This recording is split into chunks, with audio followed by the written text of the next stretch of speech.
mengucapkan terima kasih bagi Tuhan Yesus dan juga terima kasih bagi Bapak Gembala dan Ibu Gembala beserta dengan seluruh pembantu-pembantu Mimba. Boleh izinkan saya untuk kita belajar bersama-sama tentang kebenaran Allah pada pagi hari ini. Dan saudara, sebelum saya akan memulai khotbah saya atau firman Tuhan, lebih dulu Bapak katakan kalau belum kenal maka tas saya. Benar saudara, saya adalah Ibu Lin Sopatua, suami Taurisi, jadi Pak John Taurisi adalah suami saya yang telah pergi meninggal 2016. Untuk saya, keluarga Bunai sudah tidak asing lagi. Kenapa? Karena saya dari tahun 1965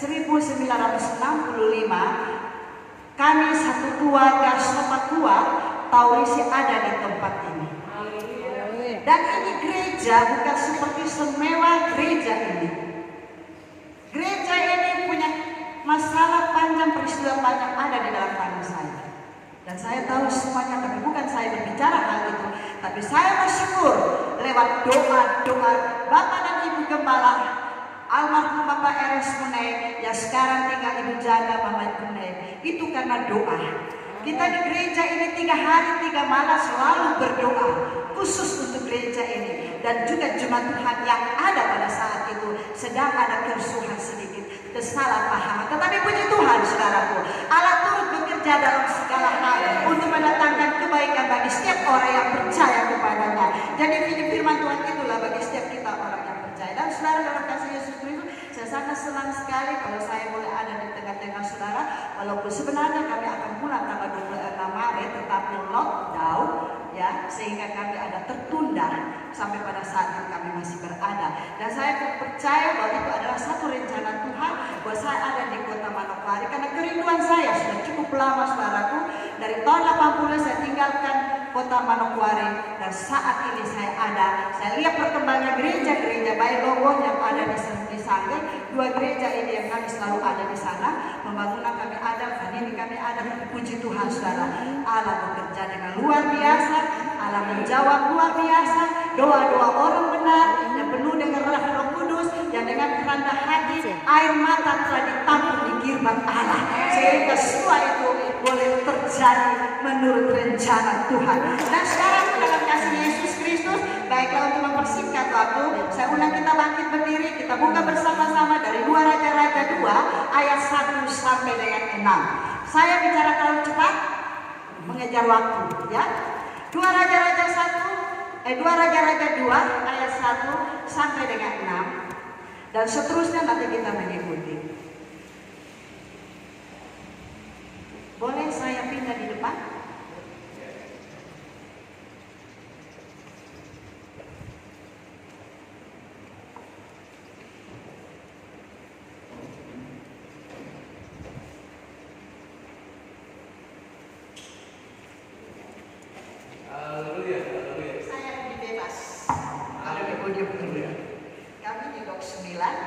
Gereja kapasitas 400 orang. Podium dulu besar, tapi sekarang podium sudah biasa, transparan panjang saja. Dan podium kecil khusus untuk pemimpin puji-pujian. Podium besar tidak lagi seperti begini, sudah ada transparan yang sekarang kita pakai. Jadi tidak tercekik.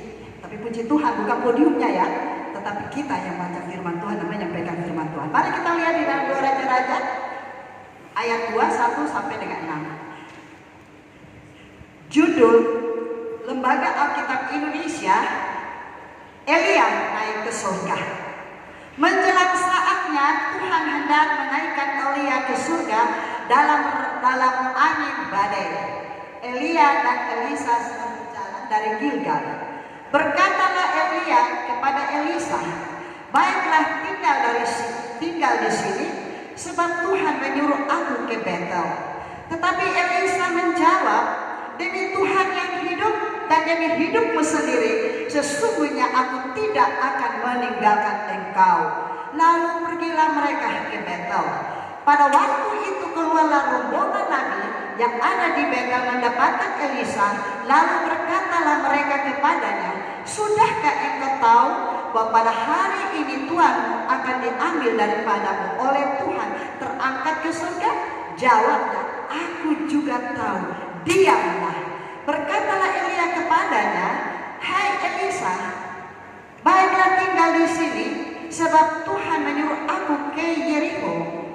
Tetapi jawabnya, "Demi Tuhan yang hidup dan demi hidupmu sendiri, sesungguhnya aku tidak akan meninggalkan engkau." Lalu sampailah mereka di Yeriko. Pada waktu itu mendekati rombongan nabi yang ada di Yeriko kepada Elisa, serta berkata kepadanya, "Sudahkah engkau tahu bahwa pada hari ini Tuhanmu akan diambil daripadamu oleh Tuhan, terangkat ke surga?" Jawabnya, "Aku tahu juga. Aku juga tahu." Diamlah. Ayat terakhir. Berkatalah Elia kepadanya, "Baiklah tinggal di sini, sebab Tuhan menyuruh aku ke sungai Yarden." Jawabnya, "Demi Tuhan yang hidup dan demi hidupmu sendiri, sesungguhnya aku tidak akan meninggalkan engkau." Lalu berjalanlah keduanya. Saudara dipersilakan duduk, nanti ayat sampai di situ dulu inti pembicaraan kami dalam firman Tuhan. Saudara, dalam kasih Yesus Kristus, Allah sedang memulihkan citra gereja Tuhan, yaitu saudara dengan saya. Supaya apa? Supaya gereja Tuhan itu sama seperti Yesus Kristus. Kenapa, saudaraku? Karena kalau kita melihat akhir-akhir ini, situasi kondisi pada saat-saat ini, bahwa dunia ini tidak semakin baik, tetapi dunia semakin hari semakin jahat. Karena itu, saudara, sebagai orang percaya, kita tidak perlu takut, kita tidak perlu bimbang, kita tidak perlu ragu-ragu dan khawatir, karena ada janji-janji Allah bagi kita, yaitu orang kudus akan bertambah kudus, orang benar akan bertambah benar. Ada amin?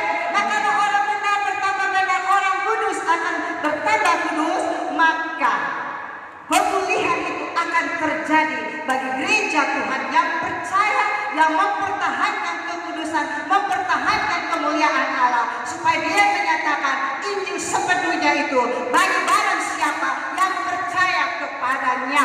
Amin. Karena apa, saudara? Di dalam Amos 8 ayat 11 dia katakan bahwa ada waktunya datang, yaitu kita akan haus dan lapar, atau lapar dan haus akan makanan dan minuman.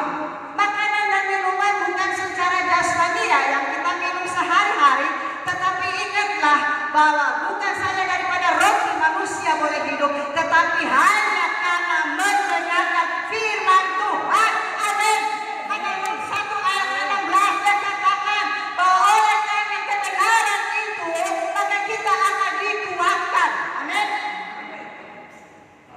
Kalau tidak ada kebenaran, mana mungkin kita akan kuat. Tetapi Injil ini akan menuntun saudara dari kebenaran satu datang kepada kebenaran yang lain, supaya kita itu disempurnakan kebenaran itu, atau firman Tuhan itu akan sempurna. Dan kalau firman Tuhan itu akan sempurna, kenapa janji Allah Tuhan datang kedua kali, saudara akan disambut masuk dalam kerajaan. Sebab firman Tuhan akan diraih, akan diangkat. Kemana saudara mau cari-cari dari timur barat? Tidak ada lagi firman Tuhan. Tetapi bagi barang siapa yang selalu baca firman Tuhan, kalau kita baca firman Tuhan, berarti kita berbicara dengan Tuhan. Karena firman Tuhan itulah Allah sendiri.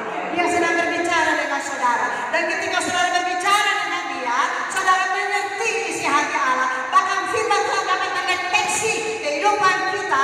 Maka saudaraku dalam kasih Yesus Kristus, maka waktu Tuhan datang, tidak perlu lagi kita susah-susah cari firman Tuhan. Ada amin? Firman Tuhan itu sudah ada di hati kita.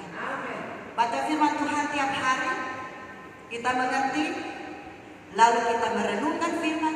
Bukan sampai merenungkan, tapi Yakobus katakan, jadilah pelaku-pelaku firman Tuhan. Itu tujuan Allah, memulihkan citra umat Tuhan di akhir zaman ini.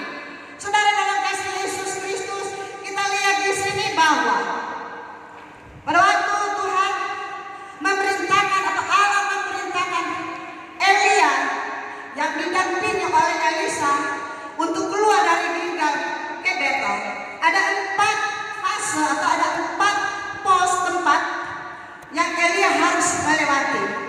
Yang pertama Gilgal, yang kedua ke Betel, yang ketiga Yeriko, dan terakhir finish adalah Sungai Yarden. Kita lihat di sini saudara bahwa judul ini Lembaga Alkitab Indonesia sangat bagus. Elia naik ke surga. Tetapi ketika saya baca, ternyata Elia naik di surga bukan begitu saja, tetapi Elia naik ke surga di dalam angin badai. Ada amin? Ada amin? Ada amin? Elia naik di surga dalam angin badai. Saudara, angin badai ini banyak orang takut. Angin badai ini banyak orang tidak mau menerima. Angin badai ini banyak orang tolak. Bukti bahwa kalau angin badai tentu tidak pernah memberikan tenang. Ibu pernah ada angin badai, ibu tenang? Ibu gembala, bapak gembala? Jemaat siapa kalau angin badai datang tenang? Coba angkat tangan saya lihat. Jelas angin badai tidak ada orang yang mau menerimanya. Kenapa? Angin badai itu merusak. Angin badai itu membuat orang ketakutan. Angin badai tidak pernah memberikan aman. Karena apa? Kalau ada angin badai, saudara boleh lihat di luar, pohon-pohon tumbang. Betul? Orang lari. Karena apa? Takut angin badai itu kena apa, pohon itu tumbang kena kita. Ada angin badai, orang itu keluar dari rumah karena apa? Seng-seng terangkat. Bahkan rumah juga akan roboh. Itu pekerjaan angin badai yang tidak disenangi oleh banyak orang. Siapapun dia, pejabat siapapun, bahkan pendeta pun takut kalau dengan angin badai. Nah saudara, kita lihat di sini bahwa angin badai ditakuti orang, tetapi kita lihat dari Keluaran 20 ayat 21 di sana. Justru di dalam embun gelap, Musa berjalan di dalam alam gelap. Sedangkan bangsa Israel pada waktu embun gelap, mereka takut, mereka hanya menjauhkan diri, tidak berani mendekati alam gelap atau awan gelap. Tetapi justru Musa berjalan di dalam badai atau angin gelap, di dalam awan gelap. Disitulah Musa berjumpa dengan Allah. Ada amin? Disitulah Musa berjumpa dengan Allah. Lalu kita lihat yang kedua, tokoh Alkitab Ayub. Dia katakan di dalam, saudara boleh baca di dalam Ayub pasal 38 ayat 1 dan Ayub 40 ayat 1. Dia katakan bahwa di dalam badai Allah menjawab. Ada amin? Amin. Di dalam badai, angin badai, Allah menjawab Ayub. Latar belakangnya Ayub apa? Riwayat hidup Ayub apa? Saudara sudah tahu dari sekolah minggu. Tetapi justru di dalam angin badai Allah menjawab badai. Allah menjawab Ayub. Kalau firman Tuhan ini lebih dari satu kali, berarti kebenaran ini sangat penting. Amin. Kebenaran ini sangat berfungsi. Kebenaran ini sangat berguna bagi setiap orang percaya bahwa di dalam badai Allah menjawab. Badai apa saudara? Badai masalah, badai pencobaan, badai penderitaan. Kita jangan takut. Ada amin? Jangan takut. Ada banyak orang lari karena badai, sampai bimbang, bingung, kecewa, malah mengambil jalan pintas, bunuh diri, bodoh. Amin. Tapi kita anak Tuhan tidak perlu dibutakan oleh firman dari iblis. Benar? Kadang-kadang iblis merayu kita. Kau tidak usah percaya Tuhan. Toh saya bisa, dilari ke dukun saja, jawabannya ada di sana. Iblis tipu apa tidak? Iblis tipu apa tidak? Iblis tipu apa tidak? Iblis tipu apa tidak? Hawa dengan Adam berpisah. Hawa sengaja jalan sendiri. Lalu apa kata? Pada waktu mereka hidup di dalam taman Eden penuh dengan kemuliaan, kepercayaan Allah ada di sana bagi mereka 100% full. Tetapi Adam, Hawa coba-coba memisahkan diri dari kemuliaan Allah. Dan dia mulai menyendiri. Dia ketemu dengan iblis. Iblis mulai merayu dia. Iblis bodoh. Iblis tidak tahu. Dia bilang, hei Hawa, kan semua itu kamu boleh makan toh? Semua pohon kamu boleh makan. Tapi kan tidak tahu. Lalu apa? Ada itu Hawa tertipu. Lalu dia bongkar rahasia. Tidak, semua ini boleh makan. Cuma yang itu tuh kita jangan makan. Kalau kita makan mati. Lalu iblis tipu lagi firman. Dia bilang makan saja. Kalau kau makan ini sama dengan Allah. Apakah itu benar? Saudara mau ikut? Saudara mau ikut? Mau ikut? Pertimbangkanlah. Karena itu sangat penting firman Tuhan. Kalau orang tidak mengerti tuh firman Tuhan, trik-trik dari kebenaran dia tidak tahu, dia tidak akan lolos. Tapi kalau trik-trik kebenaran dia tahu, dia mengerti rambu-rambu. Ada lalu lintas kan punya rambu-rambu. Rambu-rambu kebenaran. Kita lolos. Ada amin? Amin. Beri kemuliaan bagi Tuhan.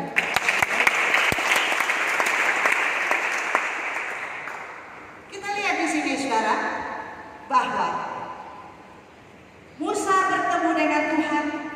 Ayub katakan di dalam pergumulan, di dalam masalah pencobaan, Allah menjawab. Benar.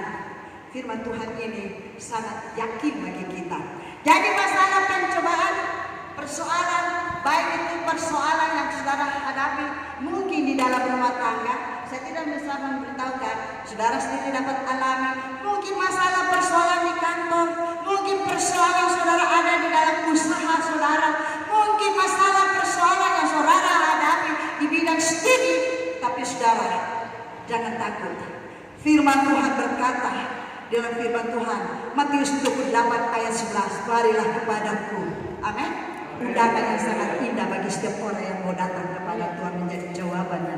Datang kepadaku, aku akan berikan kelegaan. Terus kedua, dia katakan berserulah. Yeremia 33 ayat 3. Berseru. Kalau saudara tidak berseru bagaimana? Jangan berseru, Papa tolong, atau suami tolong saya, istri tolong saya. Ya, tidak. Pada siapa? Nama di atas segala nama, Yesus Kristus namanya. Karena dia Allah El Shaddai, Allah dari awal dan akhir, Allah Yehova Yireh, tidak pernah berubah. Ibrani 13 dia tidak pernah berubah. Dulu, sekarang, sampai selama-lamanya. Janji itu ya dan amin bagi setiap orang yang mau percaya kepadanya. Yang saudara kita lihat bahwa kita tidak perlu takut. Jangan kita tolak masalah. Masalah itu adalah guru yang terbaik. Amin. Masalah juga bagaikan emas. Kita bagaikan emas ditumpah tik tik tik ya, ditumpah. Emas itu berkali-kali dibakar, dipukul. Kalau emas bisa bicara, sudah jauh tak usah pukul, saku bana-bana susah. Tapi itu karena ditempah sampai kelihatan emas murni, baru di situ ambil. Ada aneh, itulah motivasi firman Tuhan untuk kita disempurnakan, kemurnian firman Tuhan, sehingga hidup kita ini murni di hadapan Tuhan. Dan kalau hidup kita itu sudah murni di hadapan Tuhan, Rasul Paulus katakan, adapun hidup ini bukan aku lagi, tapi Kristus Yesus yang ada di dalamnya. Amin. Saudara dalam kasih Yesus Kristus, kita lihat di sini bahwa jangan kita tolak. Kalau kita tolak Tuhan berarti kita tidak percaya dan imani kepada Tuhan. Saudara, kita lihat firman Tuhan pada saat ini. Kita lihat bagaimana saudaraku kalau kita selalu datang kepada Tuhan, lalu kita berseru kepada Tuhan. Karena di dalam Yesaya 55 ayat 6, carilah Tuhan selagi kamu akan berjumpa. Amin. Kita cari Tuhan. Lalu di situ saudaraku, pada waktu kita datang dengan penuh kerendahan hati, berseru memanggil Dia, menyerahkan segala masalah persoalan kita, maka Yesus jawaban dalam hidupku. Yesus jawaban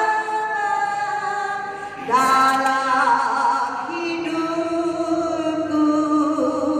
Yesus jawaban yang ku perlu. Tentu saudara perlu kan? Kalau saudara perlu Dia, apa Dia masa bodoh? Apa Dia tuli? Apa Dia bisu? Tidak. Allah kita adalah Allah proaktif. Ada amin. Dia proaktif dari segala orang yang datang kepadanya. Dia butuh apa saja, Dia proaktif untuk menjawab segalanya.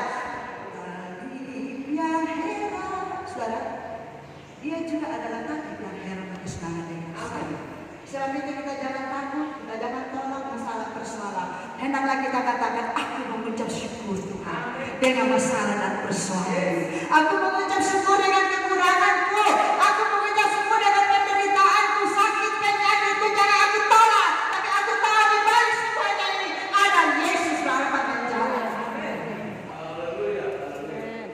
Dunia boleh bergelora, dunia boleh segala macam, tetapi bagi anak-anak Tuhan berlindung dalam kebenaran Allah, maka di situ Yesus selalu ada. Kita lihat saudaraku, Elia berjalan didampingi oleh asisten atau teman yang sejati, yaitu Elisa. Mulai dari Gilgal, Tuhan perintahkan Elia keluar dari Gilgal. Lalu Elia melaksanakan amanat Allah. Waktu Elia keluar dari Gilgal, Elia katakan kepada Elisa, Elisa, kau tinggal di sini. Saya diperintahkan Tuhan mau ke Betel. Lalu apa kata Elisa? Demi Allah yang hidup, demi hidupku juga, sesungguhnya aku tidak akan meninggalkan engkau. Sampai di situ dulu. Lalu saudara, Elia barangkali dalam pikiran, Elisa ini kepala batu ya, kelihatannya kok melawan, tidak taat perintah saya. Tetapi Elia simak, Elia berdiam diri dan Elia mengikuti Elisa. Di dalam perjalanan ke Gilgal ke Betel, saudara lihat di situ ada serombongan para nabi yang mereka pada waktu itu sedang menginjak-injak kedua nabi. Fungsi mereka adalah nabi, tetapi mereka tidak bersama-sama. Yang ada cuma Elisa bersama Elia. Lalu Elia bersama dengan Elisa berjalan dari Gilgal ke Betel. Gilgal adalah basis untuk masuk ke tanah Kanaan. Dengan kata lain, Gilgal adalah kesucian. Kenapa? Karena Gilgal adalah orang-orang yang sudah dikuduskan, disucikan oleh darah Yesus. Amin. Dia keluar ketika di Gilgal, tidak akan mungkin dia menikmati keberhasilan di sana. Oleh sebab itu Tuhan katakan, Elia keluar dari Gilgal. Dia keluar karena ini amanat Allah. Apapun terjadi, dia harus keluar. Dan dia tidak tahu menuju kemana. Dia tahu hanya ke Betel. Lalu sekarang Gilgal itu juga adalah keselamatan. Kita diselamatkan oleh Tuhan, berarti kita diselamatkan, dilepaskan oleh murka Allah. Saudara boleh baca di dalam Rom. Saudara baca dalam Rom 1 ayat 9. Itu sebagai jawaban bahwa Gilgal itu kita diselamatkan dari murka Allah. Kemarin kita sudah merayakan hari kematian. Berarti itu hanya memperingatkan hari kematian Tuhan. Benar? Lalu kita kematian Paskah yang kedua, yaitu kita sudah Yesus bangkit, menandakan bahwa dia anak Allah hidup. Kita yang tadinya mati secara rohani, kita sudah dibangkitkan. Pertama diselamatkan, kedua kita dibangkitkan. Amin. Dan saya tidak berbicara tentang kebangkitan lagi. Saya berbicara bagaimana perjalanan mereka ke Gilgal, ke Betel. Jadi pada waktu mereka sampai di Gilgal, Betel, dan perjalanan mereka, saudara saya lihat tentang Alkitab, perjalanan mereka cukup jauh, memakan waktu ya. Tetapi Elia, karena amanat Allah, apapun terjadi, dia harus melakukan perjalanan ini. Maka tibalah mereka di Betel. Jadi ingat, Gilgal adalah basis tanah Kanaan untuk kita masuk ke dalam kerajaan Allah. Berarti dari Gilgal itu sekarang kita keluar. Saudara, siapa yang belum baptis, waktu kita masuk di dalam air baptisan, kita mati bersama dan bangkit bersama dengan Tuhan. Berarti kita sudah diselamatkan, kita dilepaskan oleh murka Allah. Kalau kita tidak masih berada di Gilgal, saudaraku, maka kita belum keluar, kita saudara mengalami keselamatan itu. Lalu perjalanan mereka menuju ke Betel.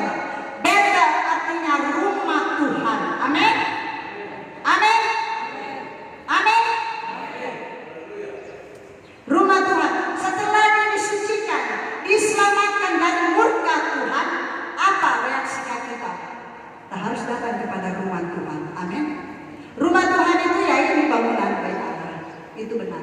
Tapi saudara tahu, dan tentu saudara tahu, rumah Tuhan adalah hidup kita sendiri. Nah, di dalam rumah Tuhan itu saudara tuh bikin apa di sana?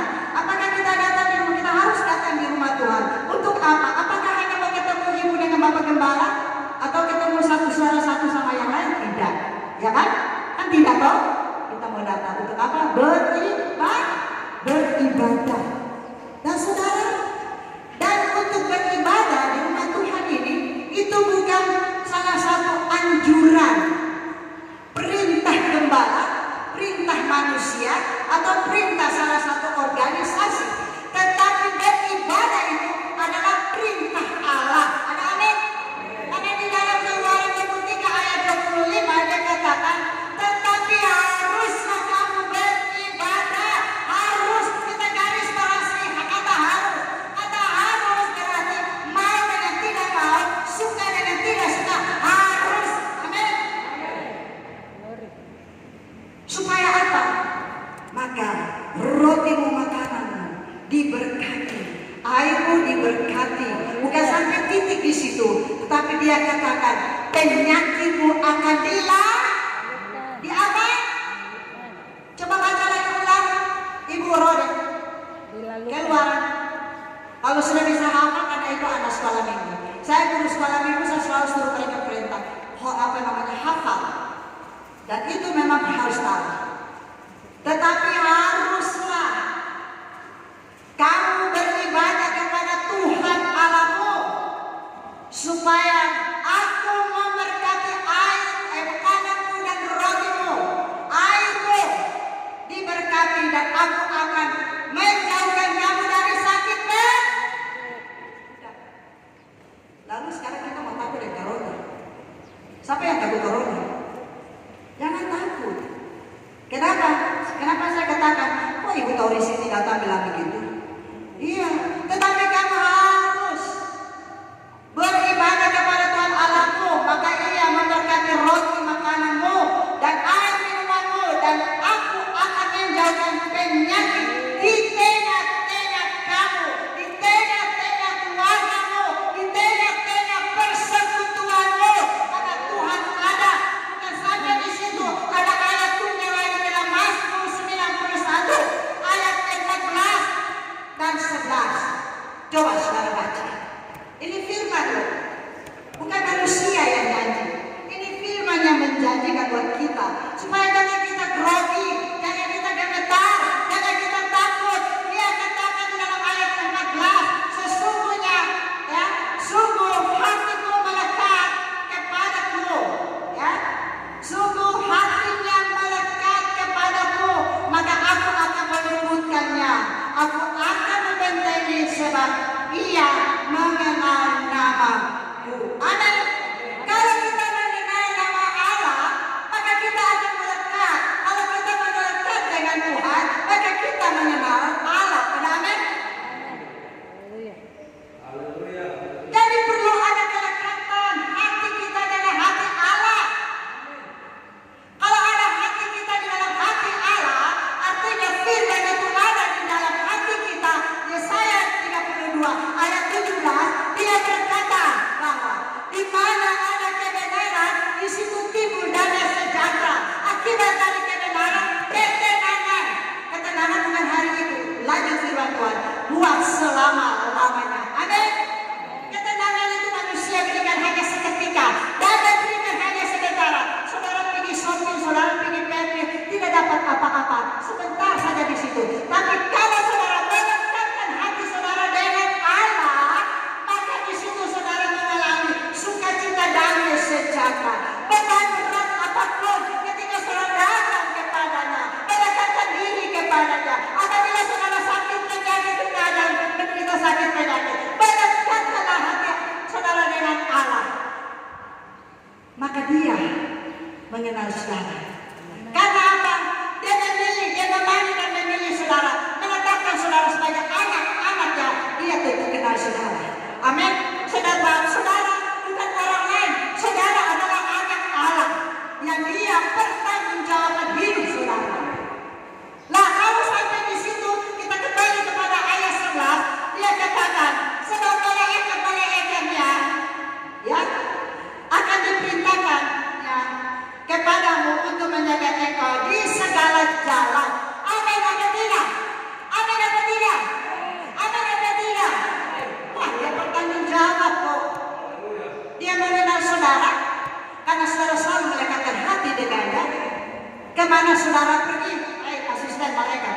begini, jaga anakku, gembala itu kamu jaga, ibu gembala itu kamu jaga, ibu rode itu kamu jaga, dan lain-lain saudara jaga, supaya di dalam setiap langkah saudara tidak akan jatuh, saudara tidak kena jerat, saudara tidak akan sakit penyakit, saudara tidak pernah gagal kalau saudara jauh dari Tuhan. Karena di dalam Yohanes katakan bahwa dilihat aku kamu sia-sia. Amin.